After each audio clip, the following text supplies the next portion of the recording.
Assalamualaikum warahmatullahi wabarakatuh. Saya Elisa Fitri, NPM 2020 446403016, Program Studi Pendidikan Bahasa dan Sastra Indonesia. Di sini saya akan menjelaskan materi membaca, yaitu materi pertama, kedua, dan ketiga sebagai tugas kuis mata kuliah membaca yang diampu oleh Ibu Roro Dwi Astuti, MPD. Yang pertama yaitu hakikat membaca. Membaca hakikatnya adalah suatu proses yang bersifat fisik dan psikologis. Proses yang berupa fisik yaitu berupa kegiatan mengamati tulisan secara visual dan merupakan proses mekanik dalam membaca.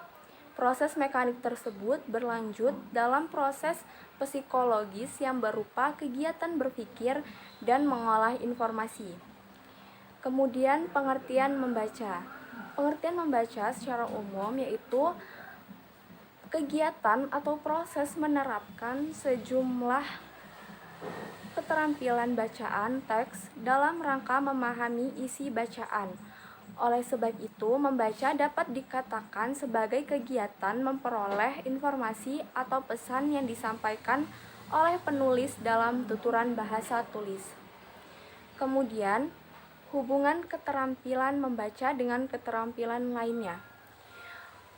Hubungan menyimak dengan membaca. Perbedaan di antara menyimak dan membaca adalah klasifikasi bentuk perangkatnya. Jika menyimak adalah sifat ragam bahasa lisan, maka membaca merupakan ragam bahasa tulis. Dapat dikatakan bahwa seseorang yang telah mahir dalam keterampilan menyimak, maka ketika dihadapkan dalam kegiatan membaca, seseorang ini akan lebih mudah memahami wacana lisan dan tulisan karena daya pikir otak untuk menyimak sudah maksimal. Kedua, hubungan berbicara dengan membaca. Membaca menghubungkan sisi penyampaian gagasan secara tidak langsung penulis kepada pembaca lewat tulisan. Sedangkan berbicara otomatis membutuhkan arus dua arah, yakni face to face. Keduanya semacam kegiatan dengan tujuan yang kebalikan, namun pada akhirnya sama penting dan saling mendukung. Yang ketiga yaitu hubungan membaca dengan menulis. Keterampilan membaca memiliki hubungan erat dengan keterampilan menulis. Khalayak umum telah paham bahwa membaca adalah proses membuka jendela dunia. Dengan membaca menjadikan diri memiliki pengetahuan, maka kegiatan membaca bisa disebut sebagai awal kita mengetahui pengetahuan. Kemudian, hubungan keterampilan membaca dengan keterampilan berbahasa. Hubungan membaca dengan menyimak. Sebagai salah satu contoh, hubungan erat antara membaca dengan menyimak adalah dalam proses belajar mengajar di kelas. Sebelum membaca, seseorang siswa menyimak terlebih dahulu petunjuk-petunjuk dari guru. Bila disimaknya salah, maka akan salah pula dalam memperoleh informasi dari bacaan. Kedua, hubungan membaca dengan berbicara. Keterampilan membaca berpengaruh terhadap keterampilan berbicara. Seseorang yang banyak pengetahuan, wawasan, dan informasi baru, dan seseorang yang mempunyai rasa percaya diri akan mampu untuk berkomunikasi bersama orang lain ataupun berbicara di depan umum. Kemudian, yang ketiga, hubungan membaca dengan menulis. Seseorang pembaca yang baik, selain dia memperoleh informasi dari bacaan, juga mampu mengolah, mencerna, mengembangkan, lalu menyampaikan kembali kepada orang lain, baik lisan maupun tulisan. Selanjutnya, tujuan membaca. Tujuan membaca yang utama adalah untuk mencari serta memperoleh informasi mencakup isi memahami bacaan makna bacaan. Makna atau arti erat sekali hubungannya dengan maksud tujuan atau intensif kita dalam membaca. Ada beberapa tujuan yang penting dalam membaca, yaitu membaca untuk memperoleh fakta dan perincian. Selanjutnya, membaca untuk memperoleh ide-ide utama. Ketiga, membaca untuk menyimpulkan. Keempat, membaca untuk mengetahui urutan atau susunan struktur karangan. Yang kelima, membaca untuk mengelompokkan atau mengklasifikasikan. Keenam, membaca untuk menilai atau mengevaluasi. Yang ketujuh yaitu membaca untuk membandingkan atau mempertentangkan.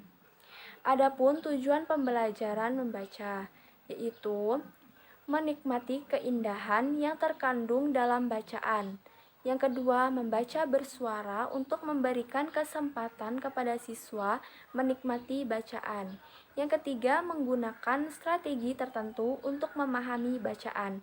Keempat, menggali simpanan pengetahuan atau skemata siswa tentang suatu topik. Yang kelima, menghubungkan pengetahuan baru dengan skemata siswa. Yang keenam, mencari informasi untuk pembuatan laporan yang akan disampaikan dengan lisan ataupun tertulis. 7.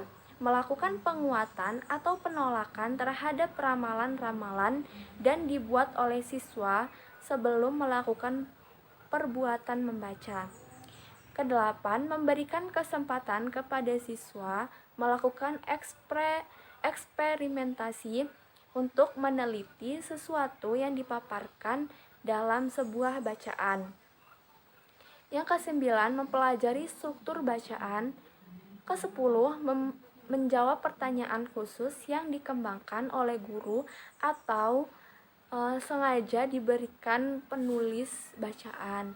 Yang ke-11, memberikan motivasi yang intrinsik yang besar bagi seseorang. Yang berikutnya yaitu jenis-jenis membaca. Terdapat dua jenis membaca, yaitu membaca nyaring dan membaca dalam hati. Membaca nyaring adalah kegiatan membaca menyuarakan tulisan yang dibacanya dengan ucapan dan intonasi yang tepat agar pendengar dan pembaca dapat menangkap informasi yang disampaikan oleh penulis, baik yang berupa pikiran, perasaan, sikap, maupun pengalaman penulis. Keterampilan yang dituntut dalam membaca nyaring yaitu yang pertama, menggunakan ucapan yang tepat. Kedua, menggunakan frase yang tepat. Ketiga, menggunakan intonasi suara yang wajar. Keempat, dalam posisi sikap yang baik. Kelima, menguasai tanda baca. Keenam, membaca dengan terang dan jelas. Yang ketujuh, membaca dengan penuh perasaan dan ekspresif. Yang kedelapan, membaca dengan tidak terbata-bata. Kesembilan, mengerti serta memahami bahan bacaan yang dibacanya. Kesepuluh, kecepatan tergantung pada bahan bacaan yang dibacanya. 11. Membaca dengan tanpa terus-menerus melihat bahan bacaan. Yang terakhir, membaca dengan penuh kepercayaan pada diri sendiri. Yang kedua yaitu membaca dalam hati. Membaca dalam hati adalah kegiatan membaca yang dilakukan dengan tanpa menyuarakan isi bacaan yang dibacanya. Keterampilan yang dituntut dalam membaca dalam hati sendiri yaitu yang pertama, membaca tanpa suara, tanpa bibir bergerak, dan tanpa ada desis apapun. Yang kedua, membaca tanpa ada gerakan-gerakan kepala. Ketiga, membaca lebih cepat dibandingkan dengan membaca nyaring. Keempat, tanpa menggunakan jari atau alat lain sebagai petunjuk. Yang kelima, mengerti dan memahami bahan bacaan. Keenam, dituntut kecepatan mata dalam membaca. Ketujuh, membaca dengan pemahaman yang baik. Kedelapan, dapat menyesuaikan kecepatan dengan tingkat kesukaran yang terdapat dalam bacaan. Secara garis besar, membaca dalam hati dapat dibedakan menjadi dua, yaitu membaca ekstensif dan membaca intensif. Membaca ekstensif adalah membaca secara luas, objek yang meliputi sebanyak mungkin teks dalam waktu yang sesingkat-singkatnya. Sedangkan membaca intensif adalah membaca dengan penuh penghayatan untuk menyerap apa yang seharusnya kita kuasai. Baiklah, sekian yang bisa saya jelaskan. Terima kasih. Saya akhiri. Wassalamualaikum warahmatullahi wabarakatuh.